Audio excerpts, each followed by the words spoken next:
So let's join our time together in this time of meeting and conversation and sharing and vision and everything. Let's begin with a moment of prayer.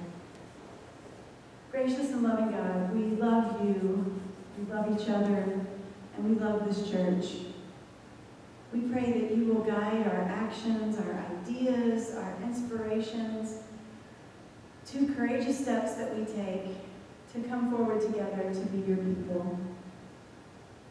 We pray your blessing on all those who are gathered here today, on all those who are in our congregation, that you will help us to grow in vitality.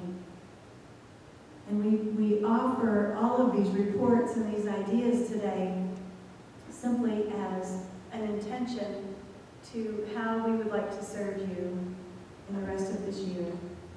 So we pray your blessing on these plans and pray that you will help to grow us and change the things that need to be changed and to inspire us in ways that we're not even thinking about yet. Open our hearts and our minds to all of the ways that we can grow together to love and serve you better. We pray in the precious name of Jesus. So we didn't really decide on the order for this, but I think since Elizabeth and Carolyn have slides with their presentation, we'll have them go first. So you guys want to do like rock, paper, scissors or something? Okay. And so, Doug, are we ready with Carolyn's? Okay, so you give Doug just a minute. Also, if anybody hasn't met Carolyn, she is our digital media person. And the way her role kind of came about was that we were kind of looking to do a few different things with the office position. And so we had the opportunity to have somebody who could really do some of these things that really need some expertise. And so she's really stepped into this job just really beautifully. She's doing a really wonderful job, and we really want the way that we present ourselves to the world to be, this pulled together image. And so having one person doing that instead of a whole bunch of different people doing that, so far I feel like it's working out really well. So anyway, I will introduce you now to Carolyn Posey. Thanks. All right. Hi, everyone. I think I said hi to mostly everyone, but my name is Carolyn Posey, and I'm just going to go over the promotional strategy. We haven't really had anything concrete before this, and I want to thank Pastor Heather for giving me these ideas. So we can go to the next slide.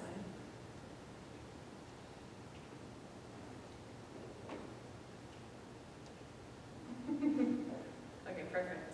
So how we hope to promote TOMC events. 4 weeks before the event, plan an event with team leader and get approval from Pastor Heather. 3 weeks before the event, send important information to me for Facebook event, newsletter. Include date, time, location, target audience, who should come, cost and expectations. And then 2 weeks before the event is when we'll put it in the newsletter and on social media. And if you're inviting the community, we can also put it on our church sign, which is something that Jeff Potter does. Okay. So who does what? Calendar and in-person church announcements. Pastor Heather approves the event and puts it on the master calendar. She will also be the one making announcements about it in church. For graphics, I create the graphics, tie in the information, create digital slides, and post on social media. And in the newsletter, I also create a print version if I have enough notice. And also, we ask that you please do not handwrite signs or make your own flyers for the Northics. Just shoot me an email and I'd be happy to do that. And then again, for the digital sign, that is something that Jeff Potter does. And I can make slides and send those to him, and he can get over here and do that. So yeah. Further promotion. If further promotion is necessary, the team should brainstorm about how team members can get involved in that, and possibilities are each person sharing the Facebook event on their own personal pages, and also taking print materials and putting them up on public bulletin boards, which I think is something we did for the concert, I'm not sure, but the worship team, we asked them to do that. And then lastly, something that's super important is when we invite people personally. With all this promotion, the way that we most frequently have people engage is when we invite them personally, either with a phone call or in-person conversation. So yeah, that kind of goes over our promotional strategy for future events or anything going on here at TMC. And if you ever want to get in contact with me or meet with me personally, I encourage you to send me an email. I met with Pastor Bonnie to make a logo for the Nurture team. Diane's also emailed me with like things I could possibly share on Facebook, and I'm always looking for suggestions and feedback. So yeah, I'll have to share. Any questions? And Carolyn, you're there in the office what days? Yeah, so I'm there Monday through Wednesday, 9 to noon, but I do encourage you to just email me because some days, I'm like super busy working on stuff. So just email me, and my email's on the website, or yeah, it's easy to find. Anyone else? Okay. And I think as far as, we haven't really had like very firm deadlines, but, Right. yeah, but Wednesday's probably. Yeah, so we do send the newsletter out on Fridays. So I usually like to get announcements by Wednesday to put them in there so I can get that done on Thursday. But sometimes if I receive them on Thursday morning, I can include them for that Friday. But the deadline's actually Wednesday, yeah. And if I could also just add too that sometimes I know about things, and I just want to make sure you don't trust my brain, that gets from me knowing about it to into the newsletter. So if it's an event that you're doing and you're in charge of it, and you know that I know about it, still go ahead and email me, Yeah. okay? Because there's a lot of things running around in there, and I don't always remember. And then people that say, yeah, but you knew about this, why isn't it in the newsletter? And so, Yeah, just always shoot me an email and be responsive. and she keeps much better track of it, especially everything that's been sent in writing to her. And I also want to emphasize, like, all of the details of the information. Sometimes we'll have a thing and it'll say everything except where it is, or everything except what time it is, or maybe there's a cost, or you're supposed to bring dinner or something like that. So, people that are reading that in the newsletter don't know anything about it usually. You have to tell them every detail that you want. The more information you send, the better. Yeah. My question is, you mentioned 2 weeks out, you start doing the advertisement on Facebook, or Mhm. Facebook events. Is there a possibility of pushing that out so you get, 3 to 4 weeks? Yeah, no, of course. Yeah, it just depends on how early we get the information. Like for the concert that we just did, I posted that I think like a month out. And then I will repost it on Facebook, share the event type of stuff. It does capture people's attention though, if it's not too far out. So I would say a month is kind of the max. But for the pumpkin patch or something, obviously I could do that way in advance. So yeah. Yeah, I think we can also we used to have kind of an upcoming events, that kind of let people know. But once we start really promoting something, what I find, and I even do this, is that when we put a little logo in there and we put the information, the next week that becomes invisible to people. So if we start having it in there for 4 weeks, people sort of become desensitized to it and they don't really notice it, but they also haven't taken action on it. So it seems like, a couple of weeks in the newsletter, that used to be our policy on bulletins, was a couple of weeks in the bulletin was enough to bring it to people's attention without, having them forget that it was in there. And Pastor Bonnie for the congregational care ministry training, she had the great idea of including different testimonials each week. So then it's changing every week. So if it's something like that too, I love that idea. So yeah. When you put the things in the newsletter,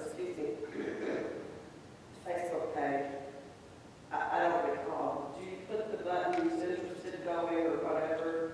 On the Facebook page, you mean? Yeah, so that's going to be for any event. Yeah, they're always there. Because usually if you say that you're going, it'll pop up in your calendar on Facebook Yeah. and remind you. So. Yeah, for every event that's there on So that Facebook. way, if you said 4 weeks ago that you're Yeah. going, then it And then should too, pop up.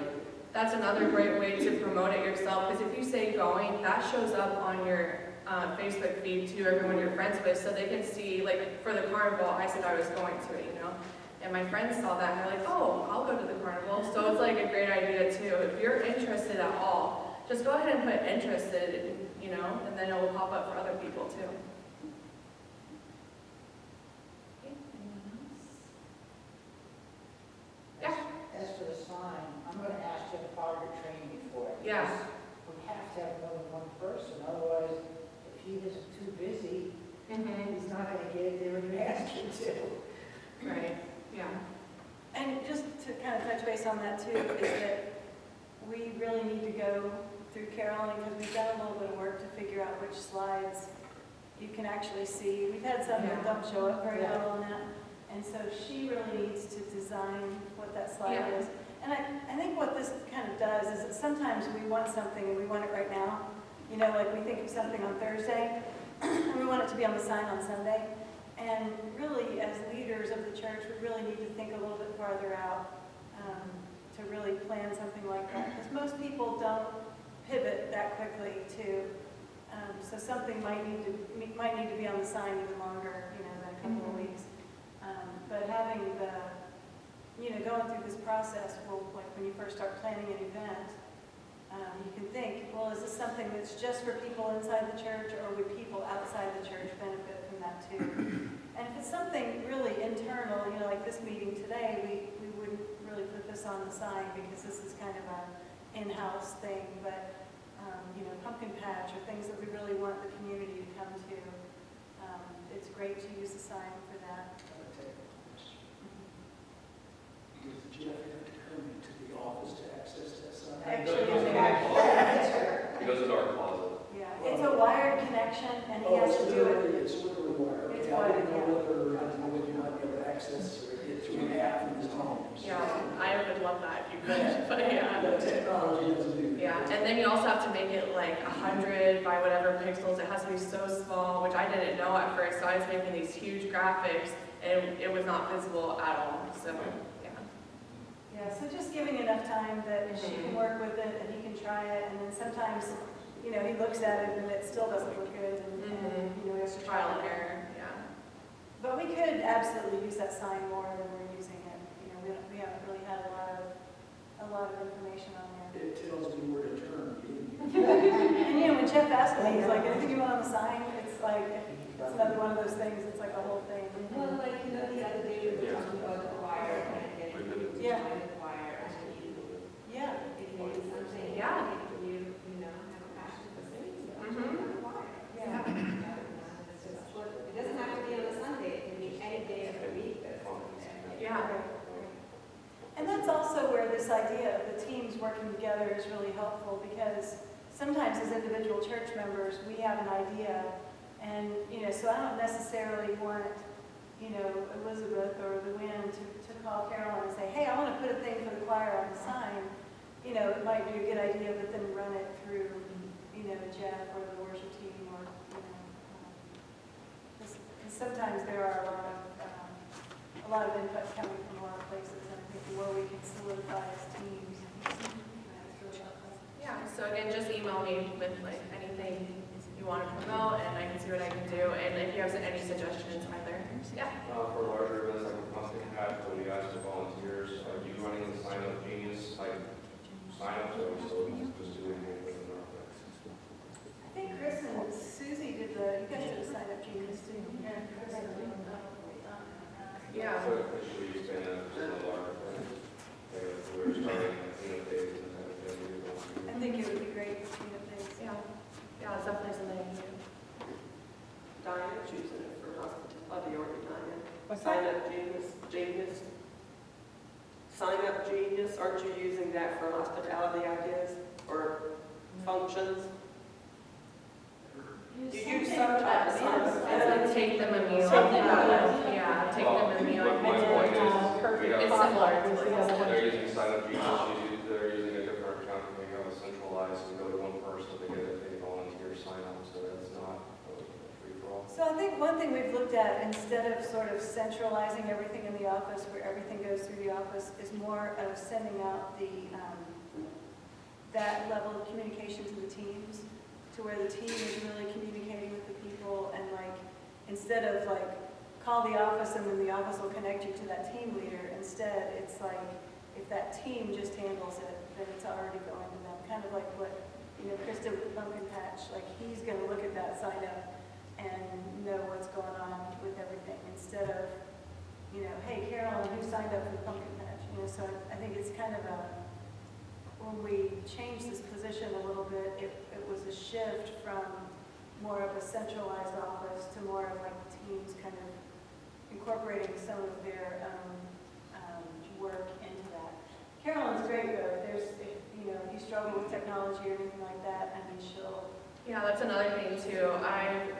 I mean, Bob asked me for help the other day with Planning Center. I couldn't figure out, so most of the time I'm pretty good at Planning Center. But yeah, if you ever need help with any technology stuff, just email me. Okay, great. Thank you so much. Thanks.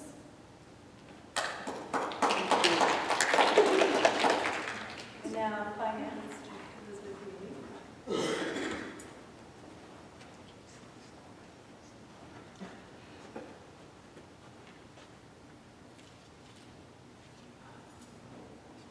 I feel short. Caroline, you're tall. Right, this was.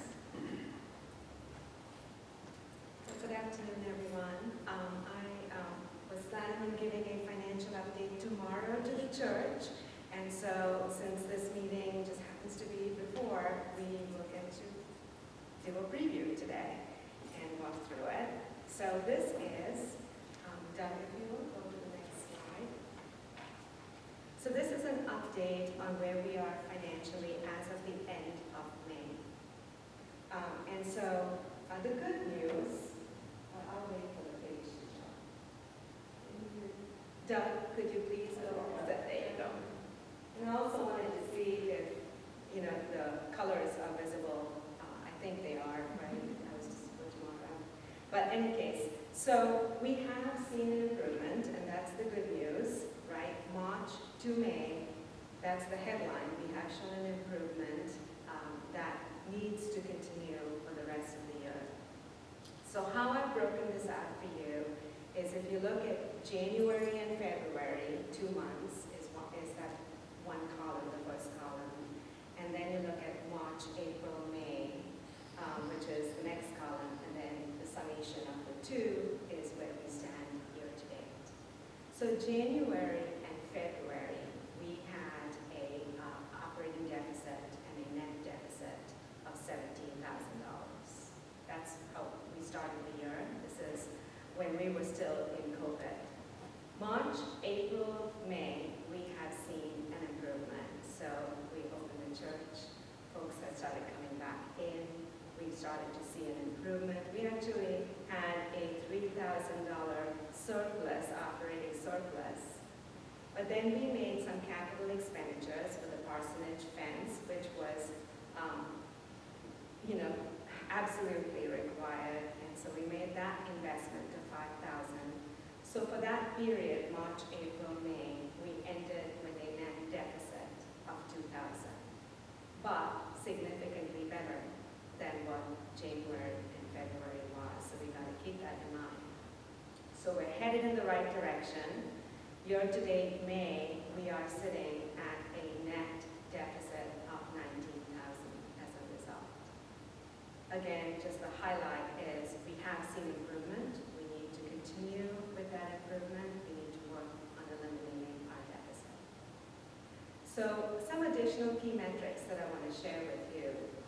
Our average giving in January and February, and that's a little difficult for you to read that, was about $5,700 per week. And this is excluding rent. I excluded the Auburn School rent from this. This is just contributions that come in. So Jan-Feb, we were at $5,700 on an average per week. A lot of folks pay monthly, and some weeks are higher, other weeks are lower, but this is on an average per week. That we have seen pick up. So March through May, we saw an average per week of $7,300. So this is where you see that pickup coming in. And we need to continue at that pace.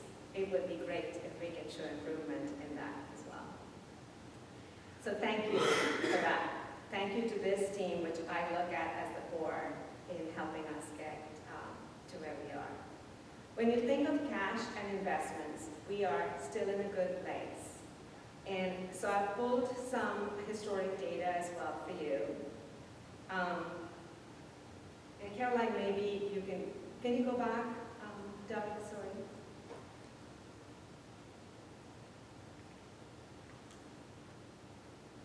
Can you go back, Doug? Sorry. I see that one of the boxes is a little messed up in the view here, so maybe I have to send it to him as a PDF, because it's a PowerPoint, Yeah, right? I So, normalize As a- images and stuff, so. so Doug, when I get home today, I will send you a PDF if you can, would that be a check? We can talk after this, okay? So, so for what you cannot see is in the highlighted box on the right, year-to-date, May, we are sitting in cash at $193,000. And that reflects 147 days of revenue. So if you look at historical, in 2019, we were sitting at 155,000 or 129 days of revenue. And 2020, we ended at 213,000, 181 days of revenue. Where I'm going is we're still in a good place in our investment and in our cash. Mortgage. So I wanted to give an update on we have two loans. We have one is a big loan, and then the other one is a smaller loan. So I'll start with the second loan. The second loan, we have made good progress on paying it down. We will likely be able to pay it off in another 4 years, maybe less than that if I look at recent trends. Well ahead of our schedule. Our balance that's remaining on it is $146,000. And so it's looking good. On our first loan, which is our big loan, our balance is right now sitting at $1,240,000. And we have about 12 years remaining on it, and we have been steadily paying it. We're in good standing on it. The finance team recently met with the United Methodist Foundation just to talk about our loans, and they were very complimentary of TUMC. They have seen how we have been paying our second loan quickly, paying it off quickly. They have been very appreciative, very complimentary of it, and they said amidst challenging times, we have proved that we can do what we're committed to. So it is our intent, after we pay off that second loan, to then put that effort towards the first one and see what we can do to accelerate payments there. So good job, Judge, on that. Doug, we can move to the last. So some key takeaways. The first one, we have seen improvements in our financial giving, which is good news. Our cash position continues to be good. We are making good progress on our loans. The next one is also very, very interesting. We have made some great contributions to missions and outreach. Year to date, we are sitting at 7,000 that has been contributed by our members towards missions and outreach. That is well above prior year at this time. So that is amazing. What we're seeing is our members want to give when they feel connected to a mission, and it is happening. So our needs. I wanted to talk about two needs that we have. One, we need to focus on reducing and eliminating our deficit that we started the year with. And that means giving to the general operating fund. That is our biggest need. The second is we have some capital expenditures that are getting ready to be done. And so we need to focus on replenishing our trustees' reserves, because we're looking at replacing the fellowship hall doors, which we're estimating will be around $13,000. We're looking at live streaming, having the right equipment for us to be able to live stream our service. And we would like to remove the dead trees on our campus. So we have the funds to do it, but that will deplete our trustee reserves, and we are seeking to replenish our trustee reserves as well. But overall, I just want to thank everybody. You guys have done an amazing job. Amidst this difficult time, we are coming through very well, and that's what I intend to share with the church. Any questions? I just have one, because I see it up there, the live streaming. I thought we had designated funds for the audio and that not school. Say it again, Bob. For the live streaming, Yeah. we have designated funds for this audio video. We have funds to So do. isn't that where that was supposed to come from? Yeah, we have funds to accomplish all of this, but it's going to deplete our funds, and so we're looking to replenish trustee reserves. Okay, but that's not the trustee fund, that's a separate. Correct, Okay. correct. You're right. We do have specific designated funds for music and AV, and we will be using those funds. But in general, we're getting ready to do these capital expenditures. Oh, absolutely. Yeah.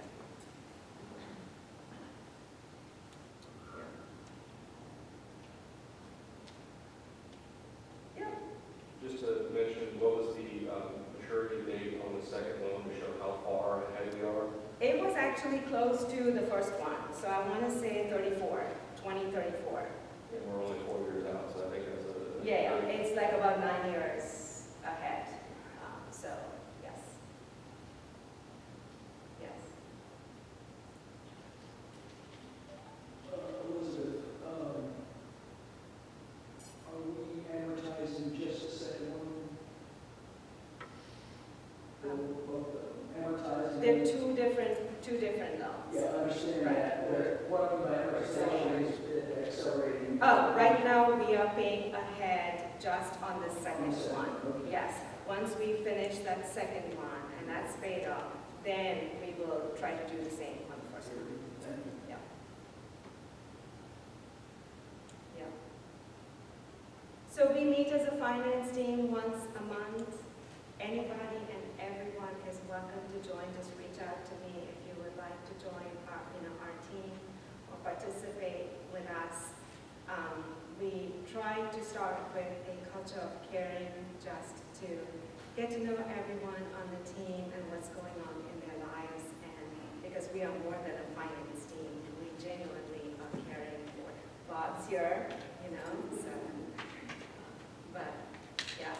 And if you ever have questions, reach out and ask, happy to answer it. But we are trying to routinely update the church, and I think we've been doing that.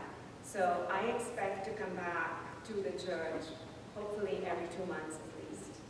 Certainly after June, because that'll be 6 months snapshot, mid-year. So that is what I hope to do. And then the Joy of Giving series that we're doing, which to me is, instead of doing a once-a-year stewardship campaign, it's throughout the year.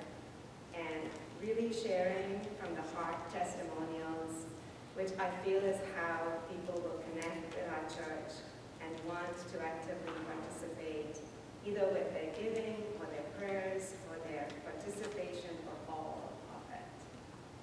So we're trying that out. Anything else? All right. Thank you.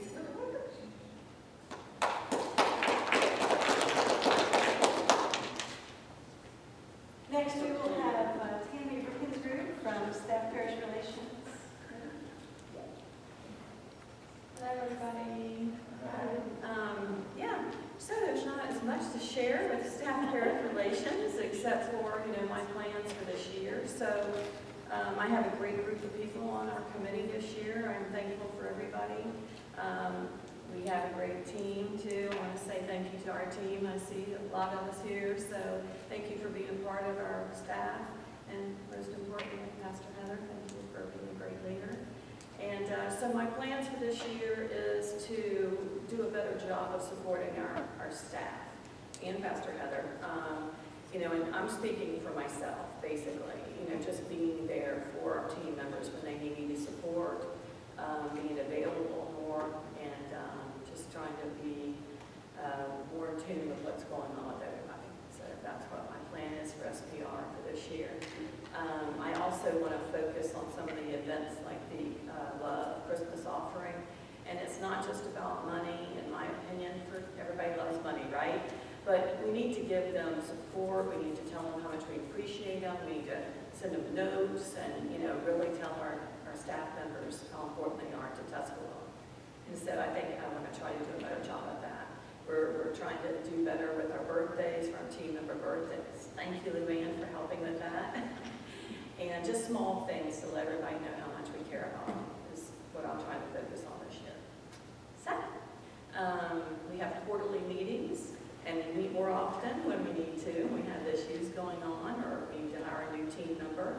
I would love to have anybody who wants to join our committee, give me a call. And I do have a new co-chair this year, Jeffrey Russell. That's his last name. I'm sorry? Russell, yes, Russell. He wasn't able to be here today, but he is helping me with some of the meetings that I'm not able to go to. There's a lot of meetings. And so he is helping with that. And that's about it. Did I miss anything? Anybody have anything? Any questions? Yeah? There's just one. Yeah. Hi. I would suggest to the congregation, it doesn't have to be overkill, but go ahead and, why don't you take a staff member out to lunch or to dinner? I mean, it's not that hard, and that can show appreciation that really feels like it means something. Just a suggestion. Great idea. Thank you. Any questions? I'm sorry.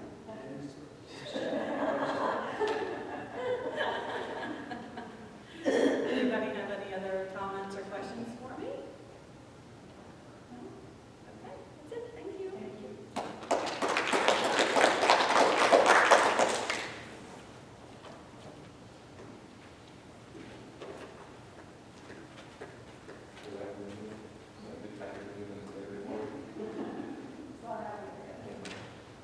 Good afternoon. One of the goals of the trustees team over the last couple of months has been, focusing more on our relationship as a trustee team. It can be very easy to fall into the means of this is a book of discipline group, growing and discuss business. So I've taken a good effort to at least address some of the spiritual needs of the group beforehand, before we start with the business, and I would like to start my discussion with you today with the passage, if you don't mind. I'm going to read from Romans 12, starting on verse 6. And I got the book with the smallest print, so bear with me. All right. Don't worry, I started using a magnifying glass. I'm about there, Bob. Right. All right. We have different gifts according to the grace given to us. If a man's gift is prophecy, let him use it in the proportion of his faith. If it is serving, let him serve. If it's teaching, let him teach. If it is encouraging, let him encourage. If it's contributing to the needs of others, let him give generously. If it is leadership, let him govern diligently. If it is showing mercy, let him do it cheerfully. And I start the discussion today with that passage, and that is we are looking for those that are interested in stepping up to be a part of the trustees to do so. Our team is small, but the need is large. Our campus is not getting any younger. This is our investment. It is ours to steward and look after. And we are always looking for those that are wanting to volunteer. It doesn't mean I'm looking for someone to lift a hammer. It could be as simple as someone that wants to lift up a phone and call someone to get over to make a repair or to help clean up, which is the next real big activity for the trustees. As we've been away for the pandemic, a lot of areas kind of became, I hate to say it, dumping grounds, but that's what had happened when we moved outdoors. We had a lot of staging indoors. They got pushed down the hallway, and when we came back in the sanctuary, got pushed further down the hallways. But we are really looking to get some campus cleanup days, and I know summers can be difficult for that organization to pick a single weekend. So just with so much thought, I think that we should actually do it over a series of weekends. Maybe skip every other weekend, and starting, end of June, early end of July, early August, and really start cleaning up places. Reason that we do this during the summer, well, Arbor School is not in session during the summer. We have a lot better access to get in and do repairs as needed, and also just clean up items. So look for the Sign Up Genius. I'll figure that one out. I'll probably get with you to figure out what I need to click to make it work. But we will be looking for volunteers to come in on weekends and help clean up. Elizabeth, you did hint at a couple of expenditures. Just to clarify on what those are. The fellowship hall, the 2 double doors that were the old entry doors, have become unlockable over time and use, and we are in need of replacing those doors to secure the fellowship hall. And we are keeping the frames, but replacing all the doors and hardware, and it is a pretty penny, as they're exterior windstorm type doors. The other one is a long needed item of our tree removal. We did have a couple of trees come down voluntarily for the Easter event, and then Mother Nature took care of another couple of branches for us, but now we really need to take them down for our pumpkin patch. So those are the next big expenditures. So that's the start of the trustees for this upcoming year. I am looking for volunteers internally on the trustees. We've already discussed this, but this will be my last year as trustee chair. I need a break, and I'll continue to help with advising the trustee team. But internally, we are looking for a new chair. And I would encourage, if you're interested, come talk with me. I can shadow with you and not make it a sudden drop and, hey, you got a baptism by fire and run with it. But actually give you some on-the-job training. With that, any questions? Yes, Bob? You sign up to help. You sign up to help. I'm not going to be a chair, but you sign up, you said you had a small crew. Yep. Thank you. I'll be a trustee if you want, a crew, just not a chair. Appreciate that. This is the club. I mean, I'm going to go change the sign, so technically I'm. Well, one of the benefits of the pandemic, like everybody else, we started using the online way of meeting. We do meet every other month. It's the third Thursday of the month, I believe, is the calendar schedule. And if we need to increase that with more activity, we can. But so far, every other month has been working. You're not obligated by contract to meet someone who soon you are. Yes, we are. We met this past July, and we had a re-sign of the agreement in winter. So this July we will be meeting with them again, just to see where we're at. And that's mainly to discuss costs of utilities and see if there's any shared costs that are increased and renegotiate if need be. But at this point, we've negotiated out that agreement for another couple of years, and they've been faithful in their commitment to our rent and helping out around the campus as needed. Their transitions group, which is a bunch of students that are more in the high school age group, are getting a little bit of on-task training by some of the teachers to change out some air filters, do some routine maintenance with the bathrooms, that type of thing, and helping us out in the long run, but also giving them some education so that they can go back and be able to use those skills. Yes? You mentioned the school, and I don't know if it's a question of you or the finance committee. We get rent from them. How has that turned out in terms of our cost benefit for having rented out that much of our facility? Are we in a deficit with it? I don't think we are. I think it's, We haven't really analyzed it, because the mortgage is all combined and the property insurance is all combined. We haven't analyzed it separately. However, I mean, it certainly helps us. Yeah. We've been in situations when we didn't have them, and we were in dire straits at that time. So, because our costs are still, and they are doing a good job maintaining. their spaces. And the biggest thing that I had a worry when we signed up with this a couple of years ago was the potential spike in utility usage. And really, the only spikes we've seen are leaks that have occurred. We that have we've had not to seen fix. major spikes.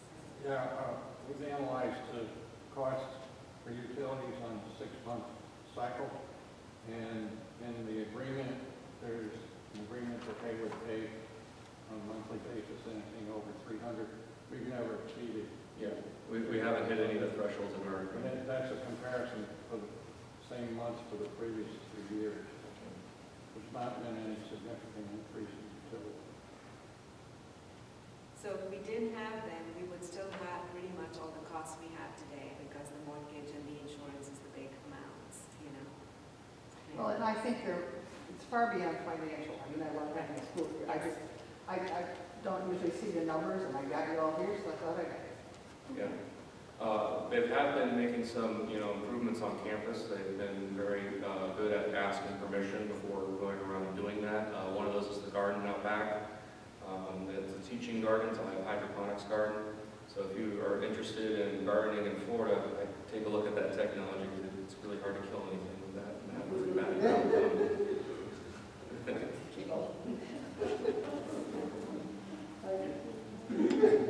Any other questions? All right. Thank you.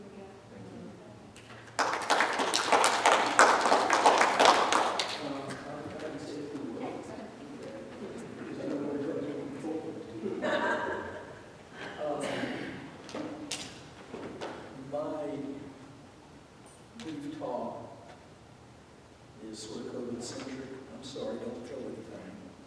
Okay, I wanted to start out with a passage from Genesis. Genesis tells us that we are made in God's image. And then throughout the Bible, we can find passages where God wants relationships with us. So, by extension, and being made in the image of God, I guess you could talk for hours and hours and days, but in my context, being made in the image of God means that relationships are important to us in some way. And yes, being human, we go off places we probably shouldn't be seeking relationships, but I'm talking Tuscaloosa United Methodist Church. Last year, we had the rug yanked right out from under us. In-person worship was suspended at a snap. But we adapted and we recovered, and I think we did a real good job. In-person worship, as you know, is back in. I think Pastor Heather can verify that it's 50 maybe per Sunday or something like that. Yeah. But the point I'm making is people are coming back. I'd like to see more. Again, you often hear the church is not a building, but gathering, friendship, and fellowship are a blessing from God. And when you meet to worship, you're participating in friendship and fellowship. And it would be nice to see those numbers increase, and maybe one way, and they probably will gradually, but one way, one thing we could do is the active's the wrong word.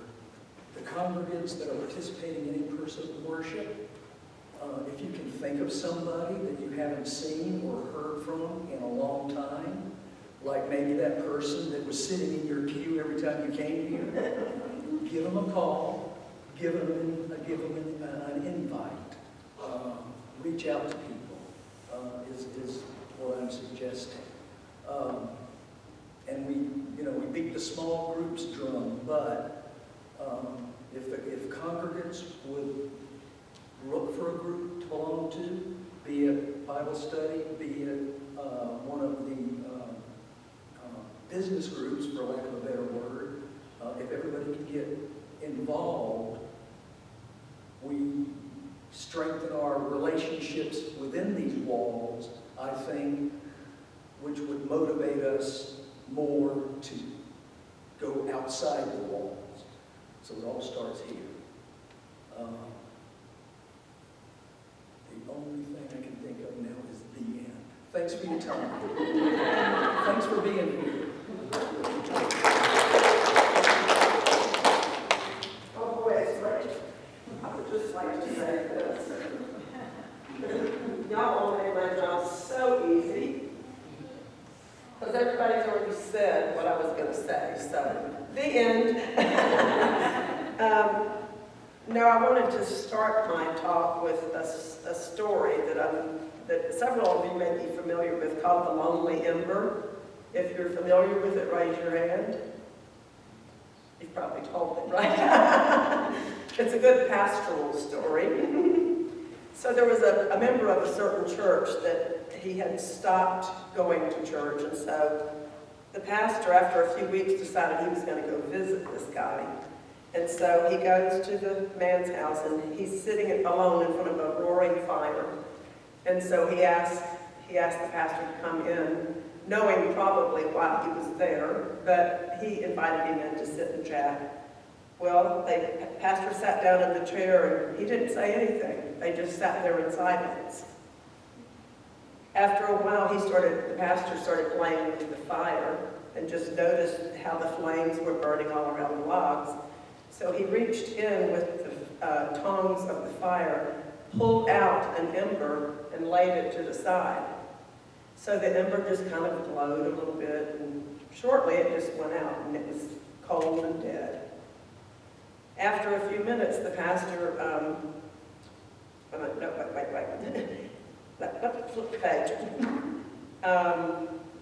So before the pastor was ready to leave, he picked up the ember, put it back in the fire, and the ember started glowing again, and then a little flame burst, and it was going again.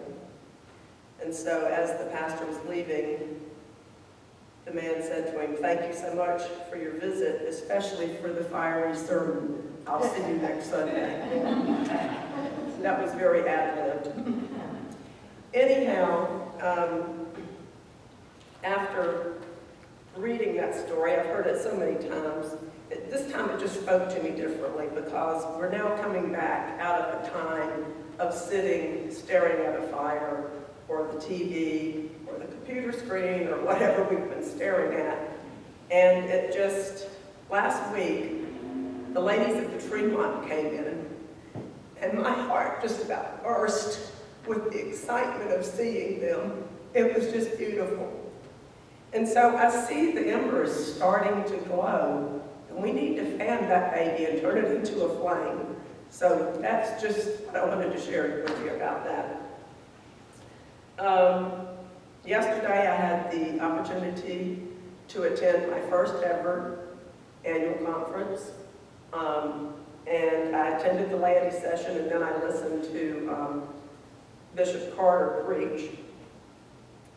And as I was listening to the speakers and trying to take notes, I found a new respect for Diane Fay and what she goes through when she's taking the notes for the executive council. Because I cannot speed write, and my brain doesn't work that fast. So thank you, Diane, for what you do. But there were I'm just going to give you some bullets from the laity session. And actually, a lot of this is repeat of what we've already heard this morning. I've heard so many of these things already this morning. But we're all laity in the church. I'm the lay leader for the church. And Ashley Lilly is the delegate to the annual conference. And I don't know why I'm crying. But we're all lay people in the church. And what the conference is trying to do is find the 4 P's of leadership.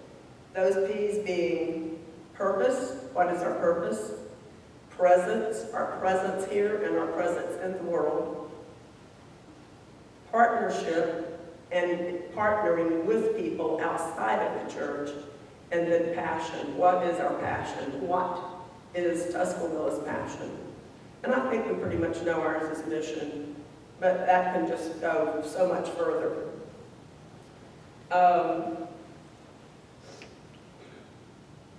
No one of us works alone. Jesus had disciples, so none of us are alone. We must create partnerships. We cannot sit on the sidelines. Tradition, this is something Bishop Carter said. These next three things are something that Bishop Carter said, and they just struck me. Tradition is not a static event. It is dynamic and growing into what God wants us to be. Dare to influence and be influenced. And the last thing he said, and I rewatched this morning because I wasn't quite sure what he meant by it. Embrace the freedom of not knowing. And we've been in a period of not knowing, but our history is we've been in a period of not knowing, but now we've got this open freedom just to figure it all out, or not, but just to go with it and embrace that freedom. He also reminded us that when we participate in the baptismal covenant, we pledge to surround each other in a community of love and forgiveness. And I think we do a very great job of that here at Tuscaloosa. So, what do we have planned? Well, this is just a couple of things that I just wanted to express my appreciation to everyone who participated in the Lenten liturgy series. And I know you're going to be excited to hear this, but there's another one's coming up.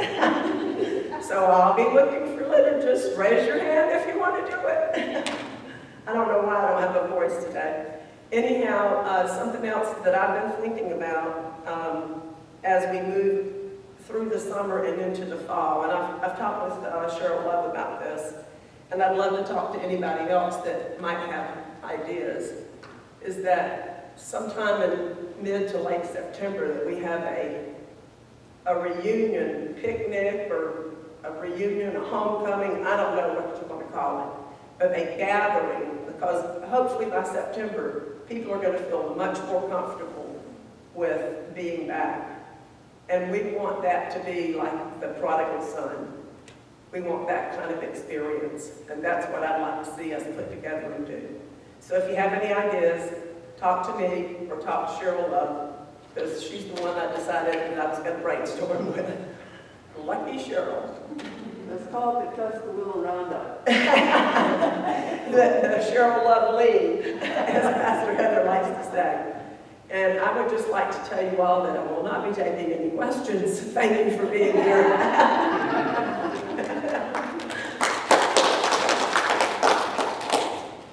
Pastor Bonnie?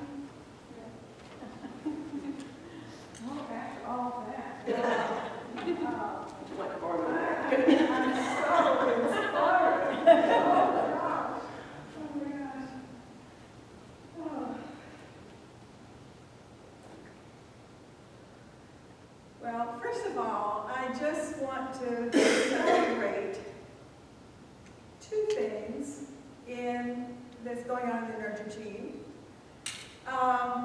First of all, I want to celebrate Diane Faye because of our partnership and between the Nurture team and the hospitality team. And that is we set up Take Them a Meal. And we're trying that out. It's worked really well, and I see that Diane used it for the chorus when we had the come and choir come and sing, and so I think we're all going to be able to participate in that in a way that's going to be more convenient for us. And in the end, we can achieve what we really want to do with that. As the Nurture team has begun to continue, what we've set out to do is our opportunity in the church. We're adding to our membership. We have a new person that's coming on, Joni Shepherd, and she's going to be consecrated, I think, on the 20th.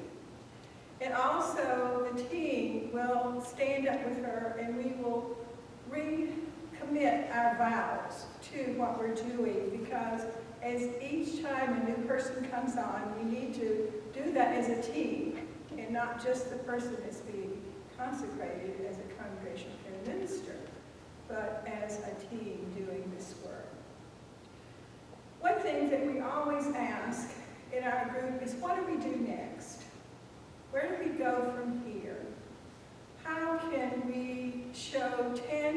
love in tangible and measurable ways to this congregation and the community. And one of the ways that we're going to adventure into is that we're proposing to set up a support group for caregivers. If you raise your hand if you've ever been a caregiver to a person in your family. And when you hear that term, being a caregiver, that brings up so many things in your life. It also brings up the opportunities for you to do something that you only get to do once for this person, one time. So you want to make it count. You want to be faithful to do that. And in doing that, you expend a lot of your energies doing that. Can I get shakes of hands? Well, I think in organizing this group, you cannot be a Lone Ranger. We've heard that term this morning, right? A Lone Ranger. So Linda Dole and I have embraced this opportunity to do this. And so the remarks that I'm going to give now come from the both of us. And so what we're going to do, Linda and I, we're going to be presenting this at our next Nurture Team group so that we can bring as many people on board that wants to participate in that. But also, there's opportunities for the whole church in different ways to become a part of this. This is not just something the Nurture Team is going to do. And I want to say that loud and clear, because it's an opportunity for all of us to do the very thing that we've been talking about this morning, to identify and to bring and nurture and love these people. So here are these suggestions. Caregiving is an all-assuming task, consuming task. It is a constant effort with little support for your undertaking. It becomes a mental, physical, emotional, and spiritual exercise. And too many caregivers, because they think, I'm the only one that can do this for my family, they burn out and they become ill. They become the ones that also need the caregiving because they're just so exhausted. Caregivers need a place with other like-minded people who are making the same journey. They need particular information, how to organize their homes for caregiving. They need ways to talk to other family members to bring them in for financial and emotional support. They need resources in the community, from the Alzheimer's Association, from cancer, from hospice, from VA, learning what the Medicaid and the Medicare systems are that they can use. They need the opportunity to be away from that situation so that they can meditate in prayer and enrich themselves. They learn a place to learn how to support other people who are going through the same experience. So does any of those things click with you? Yes, because I see the smiles on your faces, and I know that you're thinking about your own situation, but you're also thinking about what you have observed in your family with neighbors or someone like that. So this is just some of the ways that we hope to begin this process. Number one, assess the needs Check with existing caregivers supported by the nurture team to determine interest in this. Contact persons in the congregation who are caring for family members. Put articles in the newsletter to announce the formation of the group. Invite people in the community outside the church who would benefit from this. I was just talking to Carolyn Dole when we were thinking about this, and she says, I know 2 people right now who are struggling with this situation in their own family. They need help. So this is another way for us to bring other people in to our fellowship and to be help to them. Number 2, make a personal contact with interested people to determine the exact needs of the participants. What dates, what time, when are they available? What do they actually need? What do they want the team, the group to really look like for themselves? 3, begin training support members for the group who will help facilitate the in-house meetings. This includes members of the congregation. Now, anybody who has been in charge of a support group of any kind knows that you have a facilitator who is trying to lead the group, trying to help people engage in conversation and all of this, but you need support people because sometimes this becomes so emotional. They need to leave the group. You don't want them going out of the group to recoup and recenter themselves by themselves. You want somebody that's loving them through this process so they can be with them. And so when they're ready, they come back to the group. So we need support people to do that. We need people to take role. We need to do all these little administrative things that keeps our group together. Schedule an initial meeting to determine the format and direction of the meeting. Now, since we're not big enough to have a support group for all the needs that people have when they're caring for their family members or whomever. So this will be a mixed group. You will have people in there that are supporting family members with Alzheimer's or cancer support or a number of other issues. So it's kind of tricky to decide from the members themselves, what do you want to get out of this group? This is actually your group. And one of the things that is always beneficial is they begin to see themselves as helping each other. That gives them autonomy, that gives them energy. It helps them to realize they can do something even in their own situation, that they are helping other people. And then check the church calendar to see when we can get this going. And Carolyn, I am going to be talking to you a lot. I am so glad you teach well because we're certainly going to need this. And much prayer is going to be needed to do this. You know, we need to pray for the implementation of this group. We need to pray for those people who are involved in the group. And what I would like to do, and I'll have to talk to Cheryl Love about this, I would like to set up a prayer team that prays for these people that we are helping in this group. That is all they do. That is their job, to pray for these families that are going through these times. And as we get into this process, we're going to find other needs that come to the surface when we begin to do this. I don't know what those are yet, but we're doing it anyway. We are starting the process.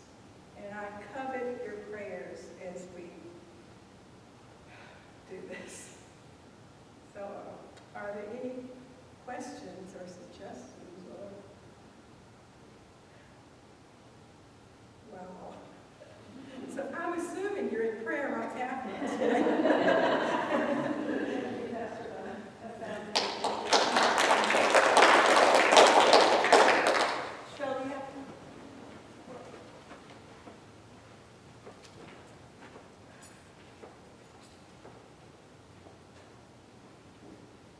Good afternoon. Good afternoon. Good afternoon.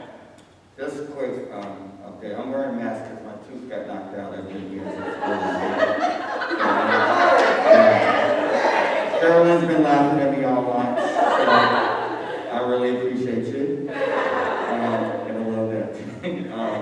But anyway, I want to start off by saying thank you to our staff for making this year in family ministries as easy as possible with, first of all, Pastor Heather, and then Carolyn with everything on social media, and Alex with worship, and then, of course, Ashley.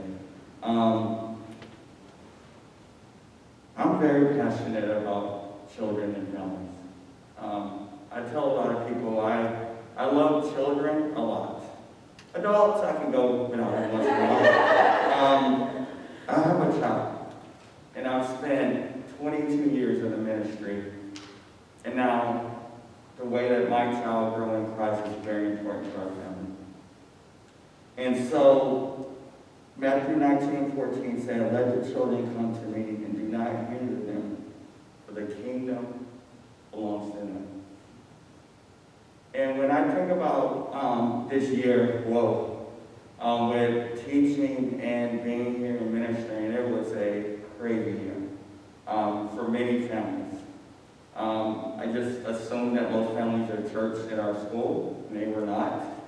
And then you began with COVID to start to see the different things that kind of tore families apart or families struggle with. And so we had a lot of good things happen here this year.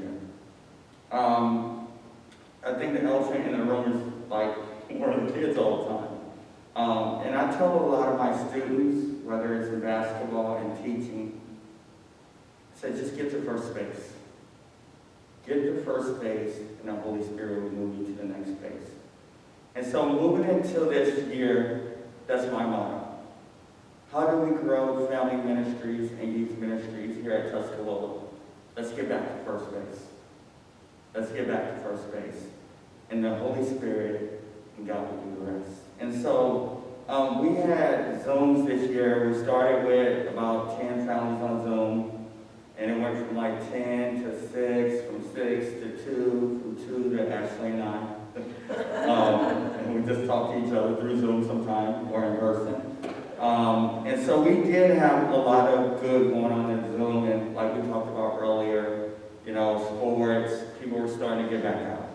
Sports and vacation and weekend visits to grandparents and all those things. And so that really went really well this year, and it kind of died down as COVID kind of started dropping. We have special events monthly. We had a great time at Wakaya Springs. Thank you guys that came out to there. We had a bingo night where we had a really good time, about 25 to 30 people for that. We also had a parents' night out, and we had a lot of kids from the community and some from our church that we were able to give the parents a date night and time out without the parents not having to watch the kids and hiring a babysitter. So those are just some of the things we did this year as well. And so moving forward, how do we get to first base? And that's what I'm going to be thinking about over the summer.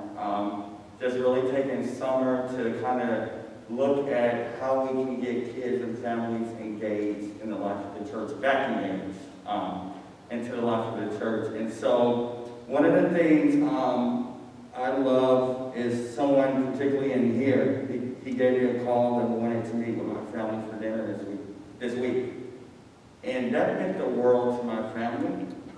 As a young family, well, I'm getting older, but I won't say older. My wife is still young, but that meant the world to my daughter.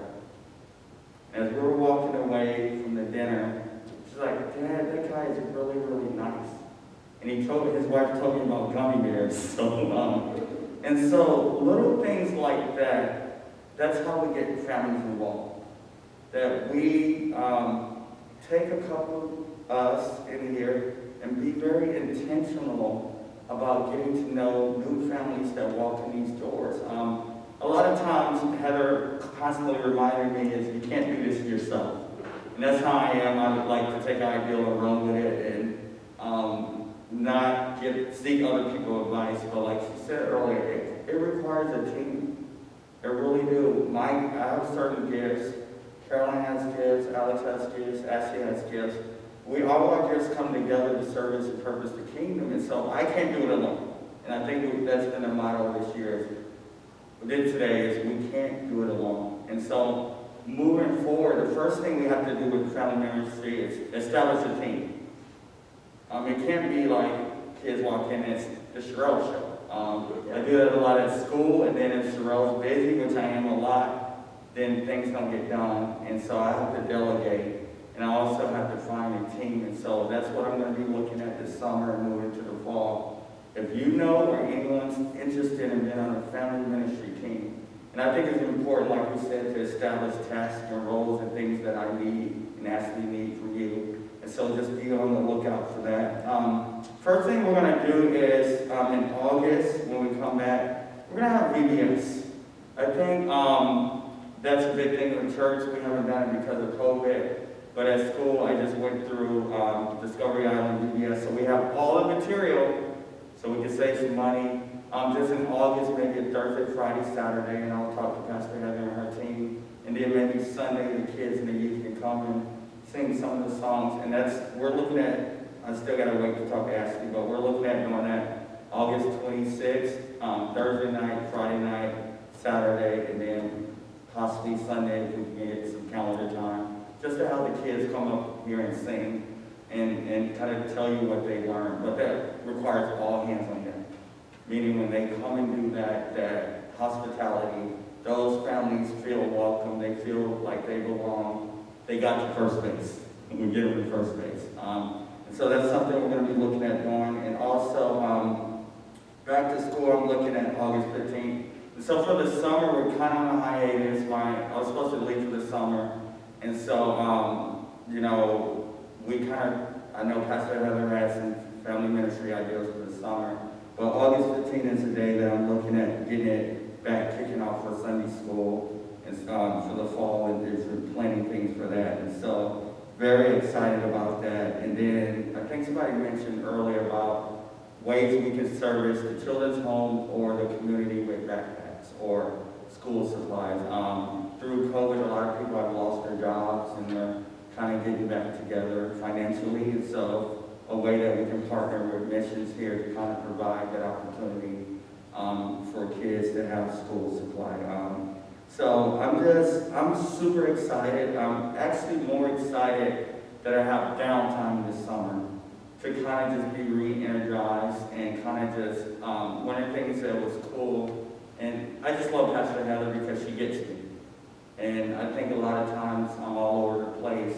And she mentioned something to me that I will never forget, and I don't think anyone ever said this to me. She said, I know it's not all about the money for you. And I'm not here because of money. I'm here because I'm passionate about the Methodist Church. I'm passionate about kids and youth. And I'm passionate about what God can do through Tuscaloosa for this community. And so that's my passion. The Methodists made a big imprint in my life, paid my entire college. Entire college, didn't ask for a dime back. And so, as we continue to grow in this season of life, I just hope that we can come together and know that I can't do it alone. Please, please, please ask questions, challenge me. I'm glad that I get to learn from an amazing pastor. And I'm just looking forward to this next year, this next season of life. Now that I know what to expect, getting off to a new school year and starting family ministries and children's ministries. So I'm so excited to be here. I'm so excited to have some rest this summer, supposedly, and get my tooth fixed now. So no laughing. Maybe we should invest in a mouth guard. Yes, it happened. Another time I got hit in the mouth was doing a rummage sale. One of the guys here popped me in and it chipped my tooth. So I'm just, I just have to wear a mouth guard. But just thank you so much. Any way that you can support children's and family ministries, please, any ideas, any questions? I'm still learning as I go, sadly, but just thank you. And we'll be getting VBS stuff out soon, so we'll definitely need volunteers for that to make those kids feel welcome. We know the curriculum like back of our hands, and so we're super excited about that. So, thank you.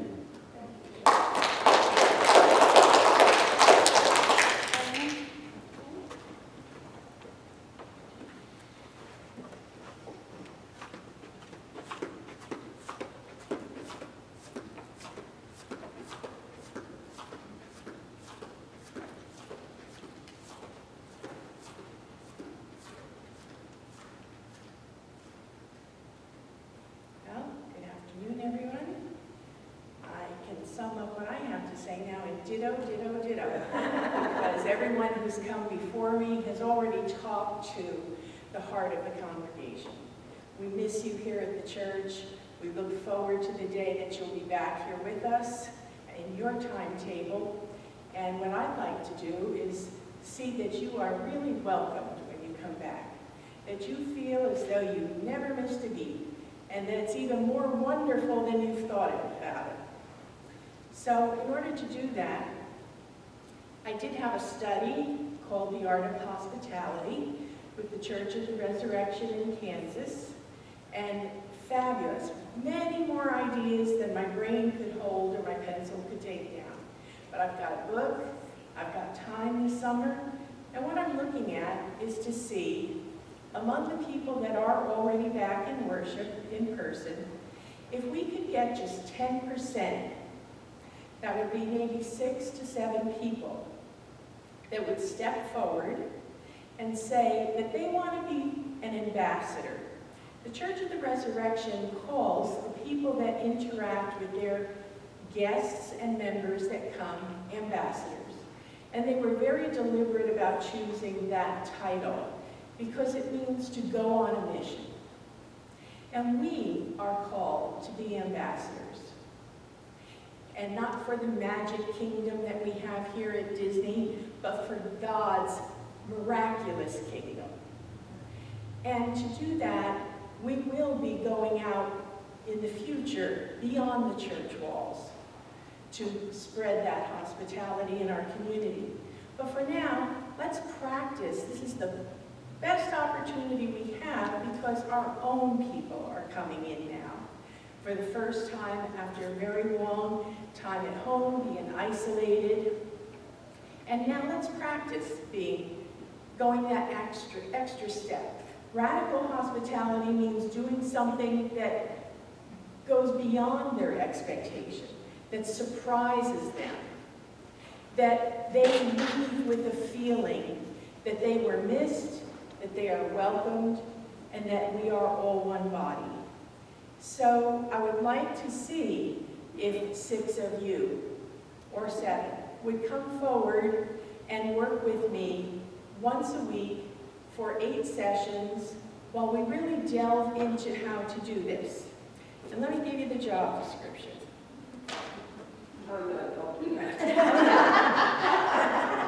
I promise, it's not going to scare anybody away.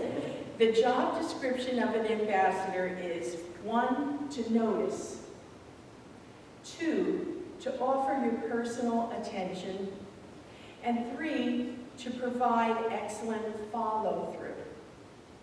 And we'll talk about each of those ways that we would do that. The beauty about this is you're already coming to church on Sunday. And this gives you a way that you can also engage in the mission of the church. On the same day, you're already driving here, you're already dressed, no excuses, you're already here, and what better time is there to go ahead and just get right in and be a part of what we do. I believe that that will appeal to some of you. So I'm going to ask you, tomorrow's Sunday, maybe you'll hear this message before then, maybe not. But next Sunday, if you don't, if that's the first opportunity you've had to hear this, if you would like to step forward and say, yes, I will be an ambassador of welcome, of radical hospitality, give your name to the usher and have that name come forward so we can celebrate that at the time of our offertory on Sunday. And I will be celebrating the opportunity to work with you. Thank you, and God bless.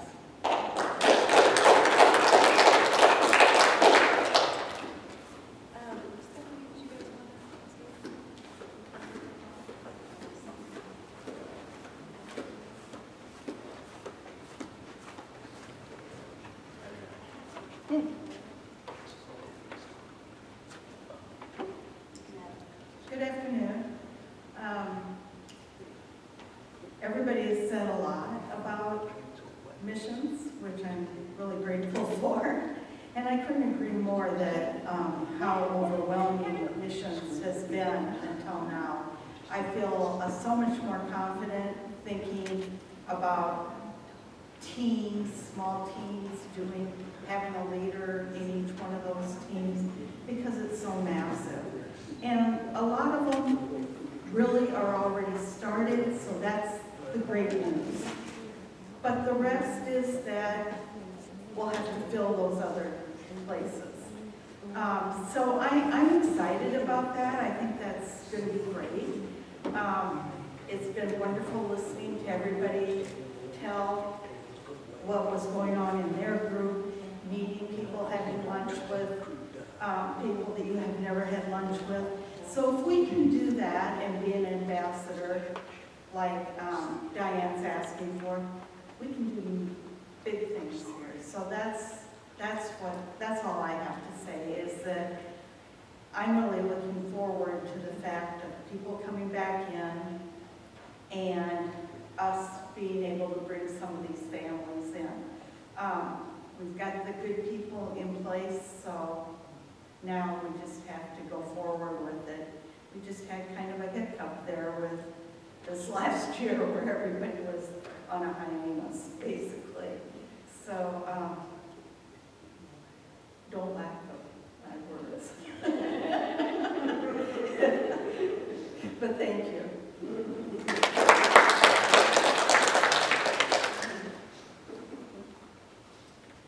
Linda Dole really wanted to be here today for a music and worship team report, and she's so well prepared that she wrote one, and so I'm going to read what she wrote. Dr. Jeffrey Redding and Alex Lilly are doing an amazing job leading our worship choir. We are learning gospel praise songs under the direction of Dr. Redding and contemporary Christian praise songs under Alex. The choir has been practicing using CDC guidelines since mid-December under Dr. Redding. During the Christmas season of 2020 and the first part of 2021, the choir presented anthems that were recorded and added to the online worship video. The choir began presenting live music in the in-person worship services during the Lenten season of 2021. We are slowly growing in numbers, and while these numbers may not seem significant, they are in the middle of a pandemic. When we started in-person practice, we had an average of 8 to 9 people. In May and June, we've been averaging 12 to 15 people. The long-term plans for the choir. A July work day is in the planning stage to clean up the choir room, along with other cluttered areas of the church.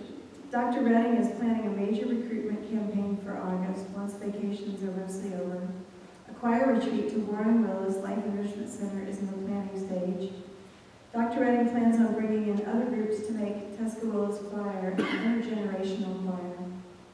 A huge Christmas concert with orchestra is in the planning stage. At the current time, according to the CDC, singing is still considered a super spreading event for COVID. Therefore, we will still sing with masks until such time as the CDC guidelines are clear on singing safety. And Alex, did you have anything you wanted to add to that? That covers it, yeah. Also, our larger worship team has met and decided that for the summer we would have communion weekly. There's been a desire for people to engage in Holy Communion more frequently. And so it's one of those things where we thought we'll try doing that, see if anybody gets mad, and if they are, we'll have a theological conversation about that. But anyway, we want to grow deeper in our time of worship. The worship team is studying a book called How to Worship a King, which really is shaping our hearts for worship. And so we want to shape the hearts of the congregation. Our children's moments that we're having during worship will be a time where we teach children about worship and believe that through teaching the children that we will also really revive our congregation. I have just a couple of closing words as the pastor, but is there anybody else that I missed that wanted to present a report today, or any, you can still have more questions when I'm finished. So just two events that I wanted to mention. One is tomorrow at the conclusion of worship is 49 bells, and this is where churches are being asked to ring bells in memory of the people who died in the Pulse shooting. And so we have some handbells, and I would like for us to do that tomorrow. They're a little bit tricky if you've never rung a handbell, so maybe I remember trying to give Richard a bell ringing lesson, there's a whole arc to it. And so if we have some people here today that would be willing to stick around and ring bells, you have to wear gloves, and we'll do that at the conclusion of worship tomorrow. So just maybe a quick show of hands, anybody interested in ringing the bell? Okay. Okay, good. And then the second thing I wanted to mention is there's a group called the Castleberry Area Ministry Leaders. They figured that's CAMEL, Castleberry Area Ministry Leaders. Not going to catch on. And it's mostly clergy, but some, that are nonprofit leaders too. And we've been gathering to see how we can be united as a community here in this Castleberry area. And so one of the things we did in May was we held a community prayer service at Community United Methodist Church. And we thought that we would hold these prayer services in different locations to kind of involve other people. And I noticed there weren't any other Tuscarora people besides me at the National Day of Prayer. So our turn comes on August 1st. We're having a back-to-school prayer service. Now this is not a backpacks, this is not a fun slides with it's a prayer service. And so one of the things we're looking at is having our music ministries put together a community youth choir, a community intergenerational choir, to try to get some young people involved in singing at this prayer service. But it's really an opportunity for Tuscarora to show that we are breathing, we're alive, we're in this community. And so I first of all want to invite you to come to the prayer service. And we'll send out more information. There'll be more information in the bulletin. It'll be at 5 o'clock in the afternoon. I think it's a Sunday. And just to come out and pray together. We'll be in prayer for all the teachers, all the students. And this is not, any ulterior motives from any churches. It's not a recruiting thing. It's just simply our community coming together to pray for all of those who will be starting school. And so with that, I want us to think more about what that means for us to be part of the community. I think even in the Methodist Church where we're connectional, where we work together, there's competition. Where we don't want to do this because, that church does that. And all these different denominations that are coming together for the Castleberry Area Ministry Leaders, it's not a sense of how can I get more people to come to my church.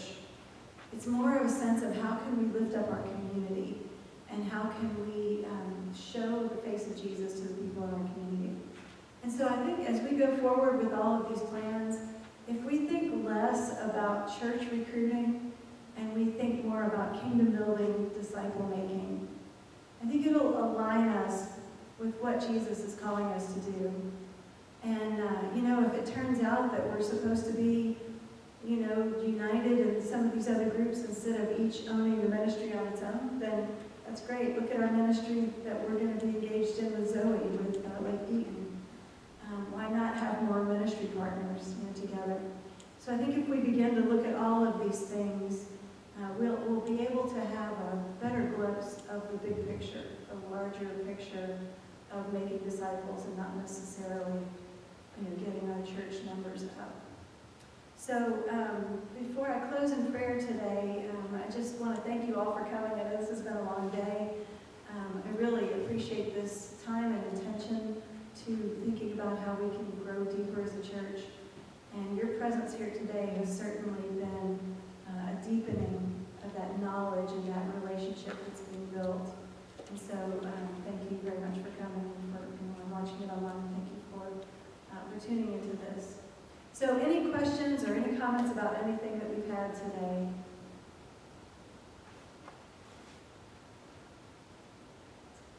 Like Carolyn, I want to let you know that you can always email me, you can always call me. Sometimes I'm in the office a lot, but sometimes I'm working in other locations, but I'm always accessible to you unless I'm on vacation, and then I'll have people who will be accessible to you during that time. But don't just let things fester. If there's anything that you want to know about or you're concerned about, have a conversation with me. And now that we can have coffee without masks, I would love to sit down with you and talk about anything that you'd like to talk about. I really am excited about this congregation. I think what we have here at Tuscarora is something that's the hardest thing to teach. there is a genuine spirit of the love of Jesus in this church. And I think the things that we need to learn are things that we can easily learn. So I just look forward to our ministry together. So let's close today in a moment of prayer. Gracious and loving God, we are here because we are your children and you call us. We thank you that you have called us to do this important work in the world. We thank you that you have brought us together in this congregation and you've given us amazing resources in the form of property, in the form of people, in the form of financial resources, and great measures of spiritual maturity, as many in this church have been walking alongside you for a long time. God, we just pray that you would make our path clear. Show us how to move forward. Show us how to move out into this world and love the people that you love. Help us to remember that we are a called community, called together to be your disciples, and help us live up to that in a faithful way. We pray your blessing on